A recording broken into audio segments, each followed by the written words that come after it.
कई चीजों के लिए अलाउ नहीं करती हैं। इवन मैं भी 3 बहनों पे अकेला भाई हूं, मैं भी अपनी सिस्टर्स को ज्यादा क्या नाम है बाहर निकलना अलाउ नहीं किया करता था, सिंपली कि घर से स्कूल जाए, स्कूल से घर, क्योंकि माहौल आजकल बहुत ज्यादा खराब है।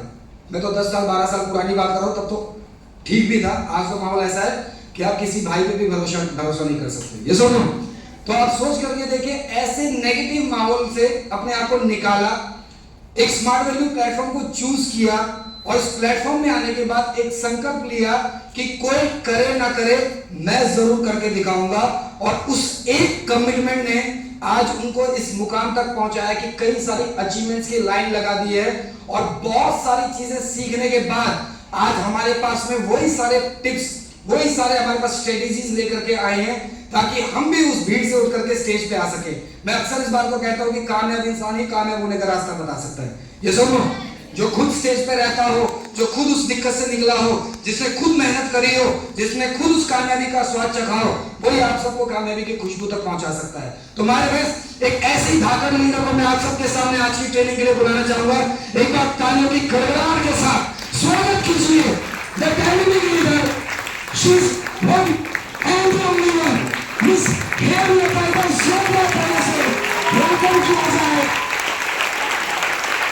मिस हेमलता, जोरदार तालियां फ्रेंड्स हेमलता मैम के लिए।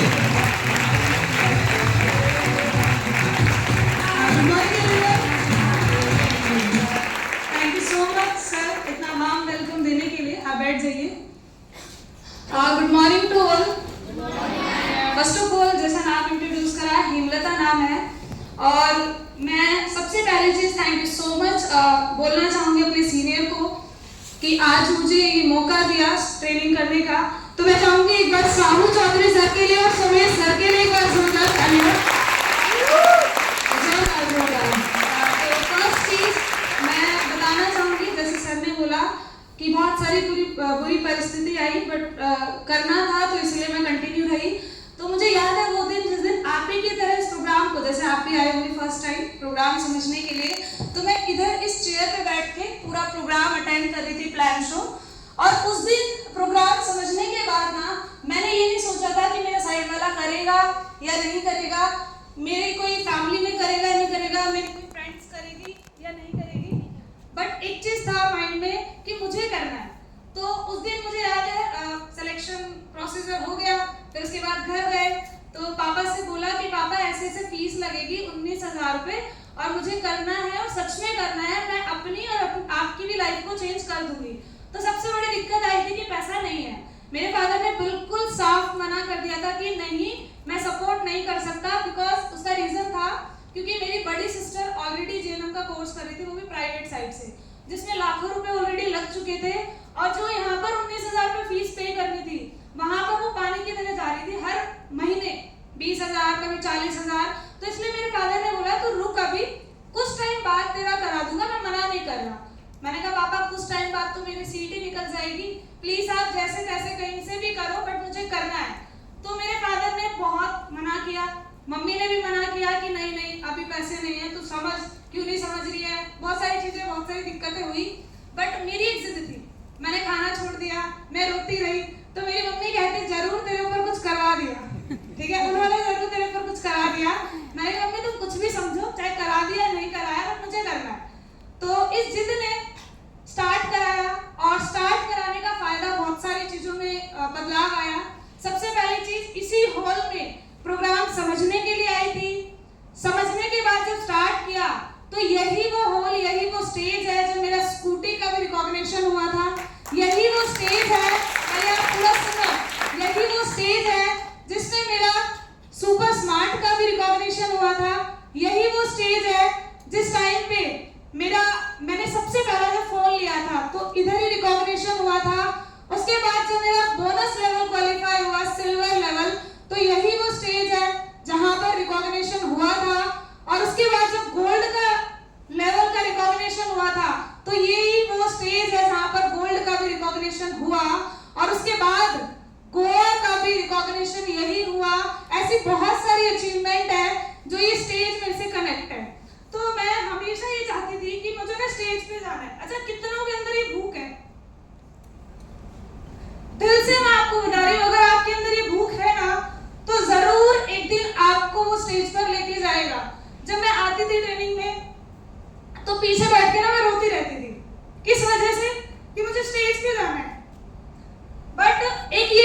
भूख थी ना, उसने ही मुझे यहाँ तक पहुँचाया कि आज सीनियर ने मुझे मौका भी दिया कि तू ट्रेनिंग कर। तो मैं अगेन चाहूंगी मेरे सीनियर के लिए जोरदार तालियां, अगेन जोरदार तालियां, क्योंकि अगर आपके सिर पे जैसे माँ बाप का हाथ होता है, ऐसे इस बिजनेस में अगर आपके सिर पे अपलाइन का हाथ है ना, तो डेफिनेटली आप जीरो से हीरो में कन्वर्ट हो सकते हो।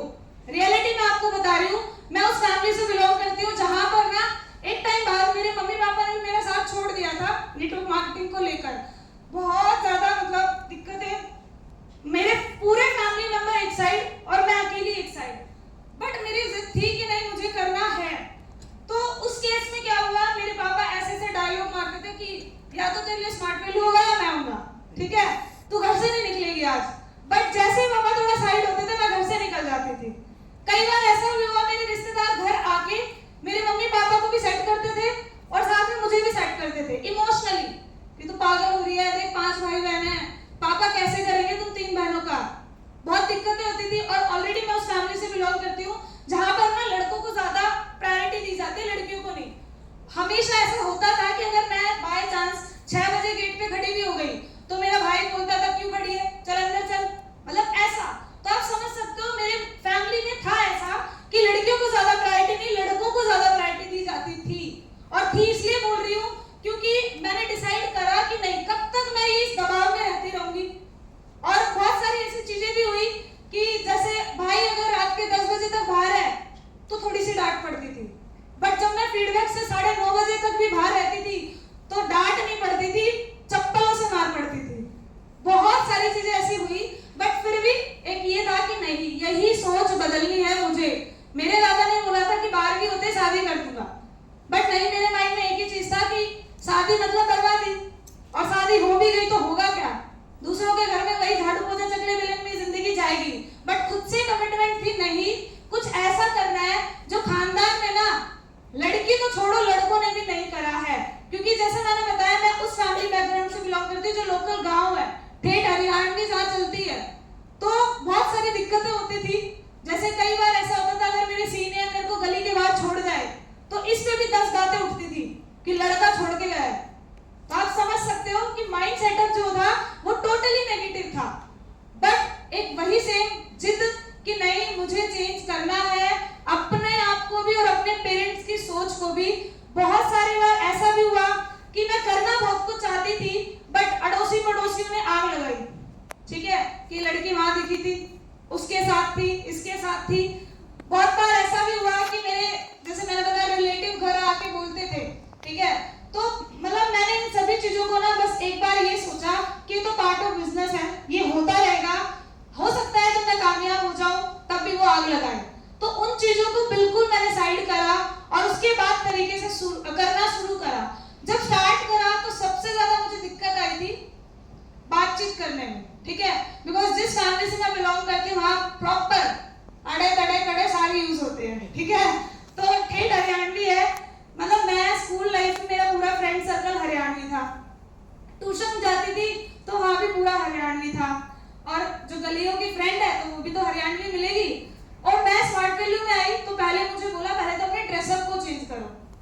तो मैंने कहा चलो, वैसे मैं फर्स्ट टाइम जब आई थी तो मैं सूट और लेगी और चुन्नी में आई थी, क्योंकि मैं उस फैमिली से बिलोंग करती हूँ। जब चुन्नी भी नहीं ओढ़ के जाते थे ना तो पापा कहते थे चुन्नी का है, तो बिल्कुल मैं उसी फैमिली से हूँ। तो मैंने तब स्टार्ट किया था ऐसे, तब फिर स्टार्ट करने के बाद सबसे पहला चेंज क्या करना है, ड्रेसअप, है ना। तो फिर उस टाइम पे शर्ट पैंट कैरी करना था, तो वो तो मेरी सिस्टर की एक शर्ट और पैंट थी, तो मैंने सोचा चल पड़ी है तो मैं पहन लेती हूँ, तो पहनना शुरू करा। फिर ऐसे शर्ट और पैंट कैरी करना शुरू करा। तो फिर टीचर जो अपलाइन थी वो कहती कि ना इसको ना टक करो, आप शर्ट को टक करो। मैंने कहा मैम शर्ट टक नहीं होगी, मुझे अनकंफर्टेबल लगता है, मैं नहीं करूंगी, जैसी हूँ उसी से काम चलेगा। तो कहते नहीं, फिर समझाया नहीं ऐसे अच्छे नहीं लग रहे हो, अच्छे से आओ, टक करो, तरीके से आओ तो बहुत अच्छे लगोगे। फिर धीरे बहुत प्रॉब्लम हुई इस चीज में, क्योंकि हमने स्कूल में सूट सलवार पहना, चुन्नी कैरी करके जाते थे, तो फिर एकदम से ड्रेसअप चेंज हुआ। घर में भी ऐसा कोई ड्रेसअप नहीं था, तो दिक्कतें आई स्टार्टिंग में, ठीक है, बट धीरे धीरे धीरे धीरे बदला, क्योंकि कामयाबी का सबसे बड़ा कारण ही बदलाव होता है। तो फिर ड्रेसअप में बदला, धीरे धीरे बहुत टाइम लगा, सबसे बड़ी चीज बातों में बदलने में, क्योंकि मेरे घर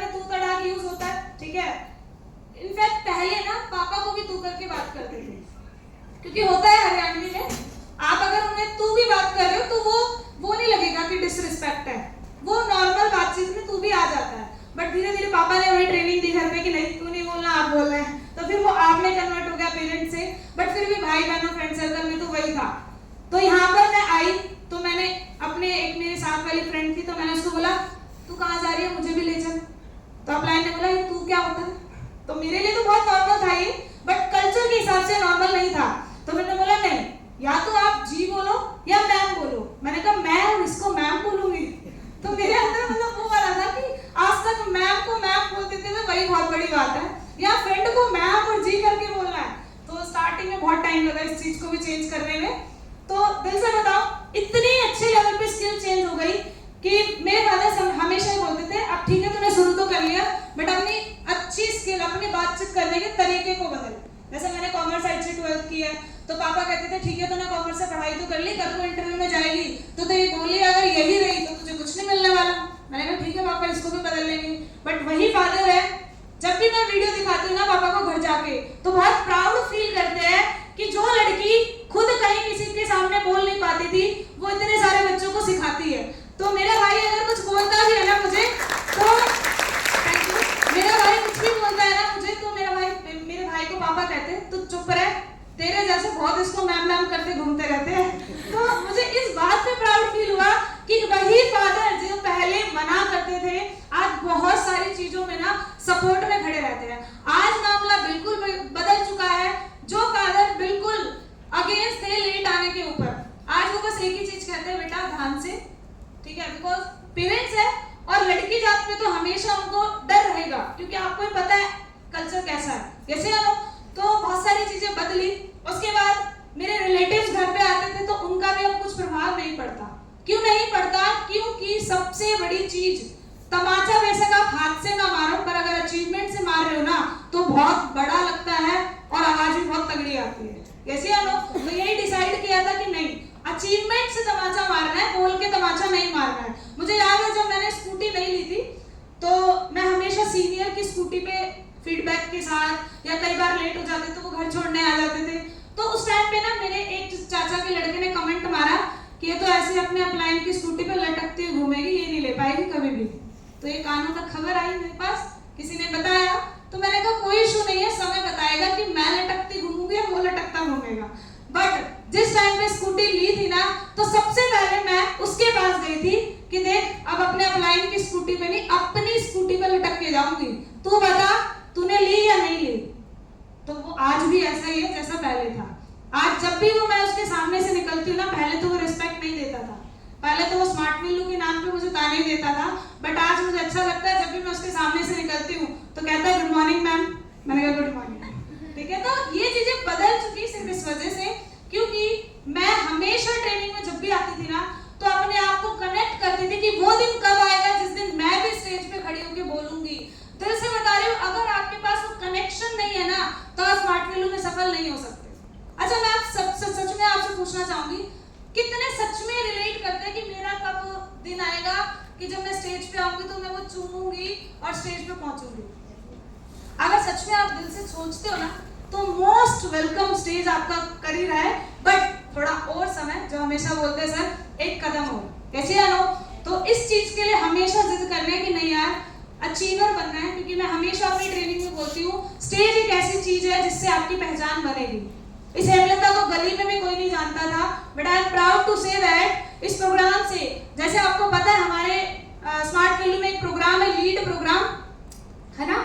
तो जब लीड फर्स्ट थी ना तो मैं बहुत सारे नए बच्चे फर्स्ट टाइमर, ठीक है, कितने हैं फर्स्ट टाइमर जो आज पहली बार ट्रेनिंग को ले रहे, पहली बार, बहुत अच्छी बात है।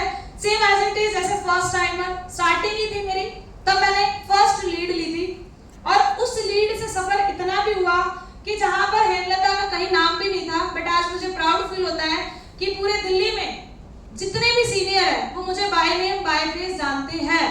तो हमेशा मैं सोचती थी कि सीनियर्स के मुंह पे अपना नाम रखवाना है, ठीक है, और आशीष भारद्वाज सर के भी मुंह पे अपना नाम रखवाना है। तो आज मुझे प्राउड होता है इस बात को बताते हुए कि आशीष भारद्वाज सर भी मुझे जानते हैं, ठीक है। तो प्लस पॉइंट इतना इसलिए हो पाया क्योंकि सेम कंटिन्यू रही। अपलाइन ने छोड़ दिया, डाउनलाइन ने छोड़ दिया, बस एक ही कसम थी कि मैं किस लिए आई हूँ, अपने लिए, अपलाइन के लिए या डाउनलाइन के लिए। तो अपने लिए आई थी, फीस मेरे पापा ने भरी थी, अपलाइन के पापा या डाउनलाइन के पापा ने थोड़ी ना भरी थी। यस या नो? तो वही सबसे मेन चीज मैं आपको बोलना चाहूंगी कि आज जो अभी मेरा टॉपिक है वो उन्हीं चीज को लेकर है कि जब भी हम बिजनेस करते हैं ना तो बहुत सारी रुकावटें आती